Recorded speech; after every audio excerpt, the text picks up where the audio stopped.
We have arrived at the final leg of today's historic venture of exploring the Silver Queen of the Rockies, bringing us here to the functioning ghost town of Silver Plume, Colorado.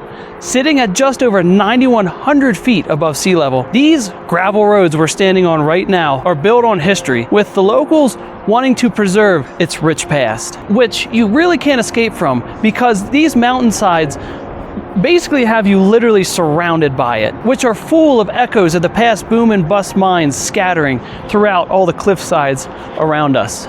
Silver Plume had a late start compared to Georgetown, not really becoming a prominent fixture for this area until the late 1860s, with rich silver veins lying throughout the mountainsides here, bringing many workers up here and quickly establishing a small town. Unfortunately, they didn't see nearly the investment as Georgetown did, so the amenities and structures paled in comparison to Georgetown during this era. There was a pretty deep resentment of the population here that grew towards Georgetown because they felt most of the money was being pulled out of here and taken down the valley, which, I mean, really it was. Prime example of this was in the 1880s, a fire came through and ravaged the entire downtown section of Silver Plume, and they could do nothing about it. And if they just had a little bit more investment, similar to Georgetown, who had a dedicated fire company, that probably could have been preventable.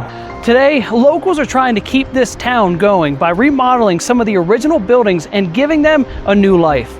Bread, right behind us here, is one of those buildings. Once the local bakery supplying the town with fresh baked bread and other goods has become a local hangout. Overall, the owners have done a great job with preserving this property, keeping it with its original character, but also repurposing it for another use. With the other two main businesses along this quiet ghost town, including the Plume Coffee Company and Silver Plume Provisions. All three are 1800s era buildings as well, and have done an equally great job at keeping their respective buildings intact and breathing new life back into this historic main street.